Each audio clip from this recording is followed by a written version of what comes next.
ఇక్కడ అంకుల్ వాళ్ళు చెప్పారు, సార్ వాళ్ళు చెప్పారు, ధ్యానంలోకి వచ్చాకే శాకాహారులుగా మారాను. నేను కూడా అలాగే మారాను. కానీ శాకాహారం యొక్క విశిష్టత, దాని గురించి అంత తెలుసుకున్న వాళ్ళే మార్పు. ఆ మార్పు రావాలంటే ఇంత పెద్దవాళ్ళందరూ చెప్పారు, మారాలి మారాలి, ఇవంతా మీరు అన్నారు, మాన్పించేసేయండి, అవన్నీ రావాలి అని చెప్పేసి. ఫ్రెండ్స్, మాస్టర్స్, అన్ని పెద్దలకు అందరికీ కూడా నా విన్నపం ఏంటంటే, మనం సమాజాన్ని ఎక్కడో పోయి ఉద్ధరించాల్సిన అవసరం లేదు. మనం ఉన్న చోటనే మనం ఉద్ధరించవచ్చు. ఆ పనే చేస్తున్న వాళ్ళే ఈ సమాజ సేవకులంతా కూడా. అందులో భాగంగానే నా విన్నపం ఏంటంటే, ప్రతి ఒక్కరు కూడా ధ్యానం చేయండి. పెద్దలు, పిల్లలు, ప్రతి ఒక్కరు ఫ్రెండ్స్, ప్రతి ఒక్కరు కూడా ముందు ధ్యానం చేయండి. ధ్యానం చేస్తే ఏమొస్తుంది అంటే మనలో మార్పు వస్తుంది. నేను వెళ్ళి ఆ సొసైటీకి అంటే ఏదైతే గవర్నమెంట్ ఉందో దానికి విన్నవించుకునే ముందు నేను మారాలి. నేను పూర్తిగా సంపూర్ణంగా మారాలి. నా కుటుంబాన్ని నేను మార్చుకోవాలి. శాకాహారులుగా కానీ ఫ్రెండ్స్, ఇంకొక మాట చెప్తున్నాను నేను, శాకాహారం తినే వాళ్ళలో కూడా మంచి వాళ్ళు ఉన్నారు. వాళ్ళని మనం మార్చుకుంటూ రావచ్చు. ఇంకొకటి ఉంది, మనిషికి ఇంకొకటి ఉంది, మనసు అనేది ఒకటి ఉంది. అది చాలా డేంజరస్ సిచ్యువేషన్స్లో ఉంది. ప్రస్తుతం చాలా డేంజరస్గా ఉంది. పెద్దల్లో ఉంది, పిల్లల్లో ఉంది, యువతలో ఉంది. సో వాటన్నిటి మార్పు కోసమే పిఎస్ఎస్ఎం మూమెంట్ ఎప్పుడు కూడా ప్రయత్నిస్తూ ఉంటుంది. ధ్యానం చేయమని చెప్తూనే ఉంటుంది, ధ్యానులుగా మారాలని ఎప్పుడు చెప్తూనే ఉంటుంది. పత్రి సార్ కోరిక అదే ఫ్రెండ్స్. సో ధ్యానం చేస్తే ఏమొస్తుందంటే మనలో మార్పు వస్తుంది. నేను ఎంతసేపు ఉన్నా ఇలాగే వేలెత్తి చూపేదాన్ని, ఎదుటి వ్యక్తిలో వేలెత్తి లోపాలు చూపే నేను ఇలా నా వైపు 4 వేలు చూపిస్తున్నాయన్న విషయం మర్చిపోయినా. ఆ విషయాన్ని గుర్తు చేస్తుంది ధ్యానం. అందుకే ధ్యానం చేయాలి. ఇలాంటి ధ్యాన ప్రచారం ఎప్పుడు ప్రతి ఒక్క ధ్యాని, అంటే ఏదైతే పిఎస్ఎస్ఎంలో ధ్యానిగా మారారో వాళ్ళంతా కూడా ధ్యాన ప్రచారంలో ముందుంటారు అండి. ఎప్పుడు కూడా ముందుండి దీన్ని ముందుకు తీసుకెళ్లాలన్న ఆలోచన సదుద్దేశంతోనే ఉన్న వాళ్ళే పిఎస్ఎస్ఎం మాస్టర్స్. సో వాళ్ళు ఇప్పుడు కర్నూలులో మనకి బుద్ధ పిరమిడ్ మొట్టమొదటి పిరమిడ్. టోటల్ ఇండియా వైడ్గా ఇక్కడ కర్నూలులోనే మొట్టమొదటి పిరమిడ్ ధ్యాన కేంద్రం వెలిసింది కర్నూలులోనే. అది ఎంత సగర్వంగా మనం చెప్పుకోవాల్సిన విషయం. ఒక్క మాట చెప్తాను, మనకి ఎంతసేపు ఉన్న పిరమిడ్స్ అంటే గిజా పిరమిడ్స్ అని తెలుసు, ఇంకా ఎంతసేపు ఉన్న కర్నూలు అంటే ఒక ఫ్యాక్షనిస్ట్ ఏరియా అని తెలుసు మనకి. అవే చెప్పుకుంటూ వస్తున్నారు వార్తల్లో. అంటే గొప్పగా చెప్పింది నేను ఎప్పుడు వినలేదు.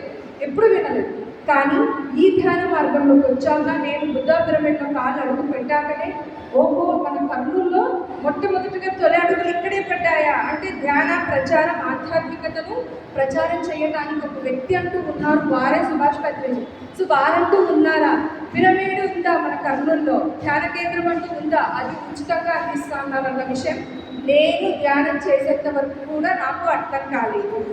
కాబట్టి అందరం ధ్యానం చేయాలి, ధ్యాన ప్రచారం చేయాలి. బుద్ధ పిరమిడ్ ఉంది, ఎస్వి కాంప్లెక్స్ ఉంది, ఉల్చాల రోడ్లో ఉంది, ఇక్కడ పెద్ద మార్కెట్ దగ్గర ఉంది. ప్రతి మంగళవారం ఇక్కడ చిన్న మార్కెట్లో ప్రతిరోజు ఒక మేడం చేస్తుంది. సో ప్రతిరోజు ఉచితంగా ధ్యానం అందిస్తున్నారు వాళ్ళు. ధ్యానం, సజ్జన సాంగత్యం, ఆత్మజ్ఞాన బోధని అందిస్తూ వస్తున్నారు. అలాగే ప్రతి గురువారం సాయిబాబా టెంపుల్లో 10 నుంచి 12 గంటల వరకు ధ్యానం జరుగుతుంది. అలాగే ప్రతి శనివారం ప్రత్యేకంగా యువత కోసం కేర్ సెంటర్లో, ఎస్వి కాంప్లెక్స్ 2nd ఫ్లోర్లో కేర్ సెంటర్ ఉంది. ప్రత్యేకంగా 15 నుంచి 30 ఏళ్లలో వాళ్ళు అక్కడ వచ్చారు. అక్కడికి రావాల్సిందిగా కోరుకుంటున్నాను. మీరు ధ్యానం చేయండి, మీ పిల్లలందరినీ కూడా ధ్యానం చేసేలా చేయండి. ఇది ఒక్కటే మార్గం.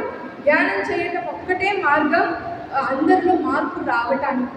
ఏదైతే మనం పోరాటం చేస్తున్నామో ఆ పోరాటానికి మూల కారణం మనలోని మార్పు రావటమే.